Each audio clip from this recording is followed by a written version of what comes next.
Varel, bonjour. Bonjour.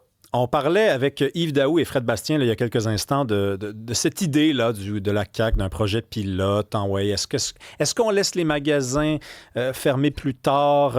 On n'est pas capable de prendre une décision, même si Christopher Skeet dit que pour lui, il ne comprend pas pourquoi il y a une loi. Pourtant, il a le pouvoir de s'en débarrasser, mais il va passer nécessairement par un projet pilote. Puis je répondais à mes deux collègues ici que je ne comprends pas pourquoi on ne fait juste pas écouter l'offre et la demande. Il y a des gens qui demandent que le magasin reste ouvert. Le magasin est capable d'engager du monde, laisser les gens aller. J'ai l'impression que là-dessus, on va être un petit peu d'accord. Absolument. On est dans une époque où on peut commander une pizza à minuit le soir et on peut s'acheter un billet d'avion à 3 heures du matin. Alors, dans une époque où on peut consommer à toute heure du jour et de la nuit en ligne, pourquoi ne pas laisser les commerçants libres d'ouvrir quand bon il le semble? De toute façon, si ça devient pas rentable d'ouvrir à une certaine heure, à partir d'une certaine heure, ben les commerçants vont ajuster leurs heures d'ouverture. C'est là un beau symptôme de l'État qui prend énormément de place et l'État qui s'immisce partout, l'État qui veut réguler partout, qui veut contrôler tout, alors que le libre marché fait très bien l'affaire. Donc, l'offre et la demande, les principes aussi de rentabilité permettent aux entreprises ou permettraient aux entreprises, si on laisse les entrepreneurs libres d'ouvrir et de fermer quand ils le souhaitent, ils sont en mesure de faire leurs calculs et de voir qu'à partir de 22, 23 heures dans mon village, dans ma ville, dans mon type de commerce, il n'y a plus vraiment de rentabilité. Alors, je ferme ou c'est plus difficile de trouver des employés aussi parce que on évoque cette préoccupation-là, hein, que ça pourrait devenir difficile pour les employés. On parle de difficultés de recrutement de main-d'œuvre, mais en même temps, justement, laisser le libre marché, c'est aussi permettre aux employeurs de voir s'ils sont capables d'avoir de la main-d'œuvre dans les heures d'ouverture souhaitées et bien sûr de laisser l'expérimentation en dehors là, d'une réglementation gouvernementale parce que là, on le voit, il y a vraiment 3 villes au Québec pour un an, Saint-Georges, Laval, Gatineau, pour la prochaine année, qui seront en projet pilote et qui peuvent ouvrir leur commerce jusqu'à 20 heures le samedi et le dimanche. C'est ahurissant et quiconque voyage, se promène un peu, voit bien que c'est une situation quand même assez circonscrite à notre coin du monde, aux États-Unis, partout en Asie, plusieurs commerçants aussi en Europe, là, laissez faire la France, je déteste les comparaisons avec la France. Ouais, mais là, Sortons un peu là, de notre... si tu détestes les comparaisons avec la France, ne nous compare pas au Vietnam puis au Cambodge, là, par contre. Là. Ouais. Non, mais c'est parce que la France, hein, on le sait, elle est aussi gourmande en termes de régulation. L'État s'immisce aussi énormément dans la vie des Oui. Français.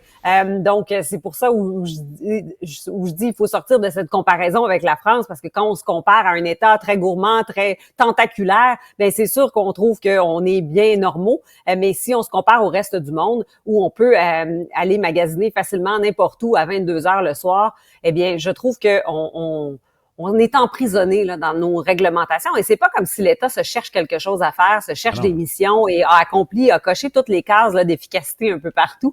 On n'est pas rendu à dire bon, éducation c'est réglé, santé c'est réglé. Maintenant, qu'est-ce qu'on pourrait faire pour aider? Non, Non, non, on non, n'en est on pas n'a pas là, ce là. luxe-là encore. Fred, on a un commentaire. Oui, Jonathan, là, qui lui a une poissonnerie à Montréal, puis il dit qu'ils ont de la difficulté à être ouverts les journées permises car ils doivent être là tout le temps, impossible de laisser les jeunes tout seuls. Et rendu à une certaine heure, il n'y a plus de clients, donc selon lui, il devrait laisser les commerçants choisir.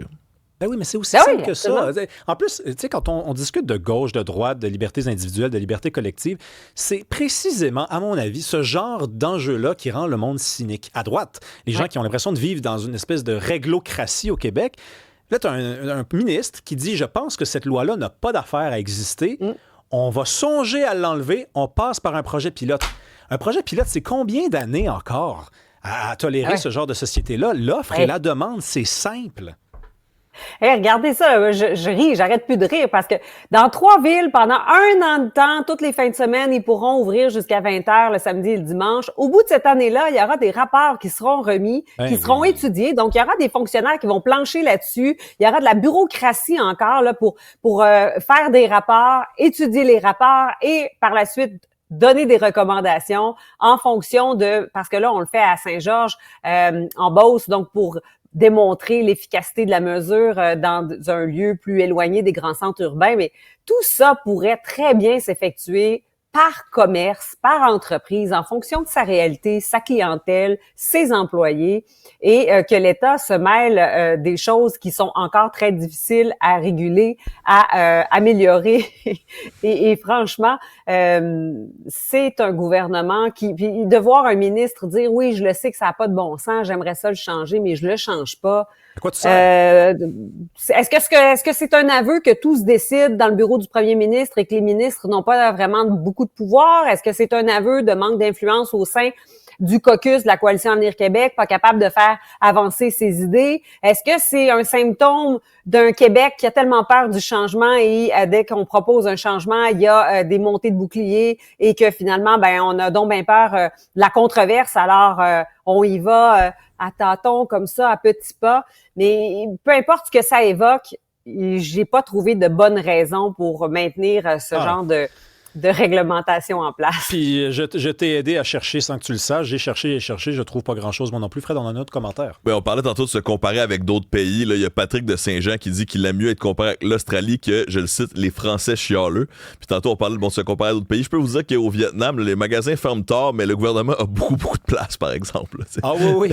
Non, tout à fait. Mais quoi que, les gens sont libres. Moi, je suis allé au Vietnam aussi. Puis c'était pratique de pouvoir manger un bol de pâtes à 5 h le matin, si ça me tentait. Les gens sont libres. J'ai eu des conversations avec des locaux qui me faisaient un peu douter de cette affirmation. C'est sûr que c'est un gouvernement assez autoritaire, là, on s'entend. Mais je sais pas, c'est toujours compliqué. Puis comme tu le dis, Jacinthe, c'est comme si on pensait qu'on était rendu à se poser ces questions-là, alors que ça serait juste plus simple, puisqu'on a des fonctionnaires, puis puisqu'on veut geler les embauches, de les mobiliser ailleurs et de ne pas prendre des fonctionnaires pour évaluer des rapports, produire des recommandations, engager une firme qui va évaluer le sous-rapport envoyé au sous-ministère du sous-chef de la sous-décision. Ça n'en finit plus. Jacinthe, est-ce qu'on se parle demain? Oui, absolument.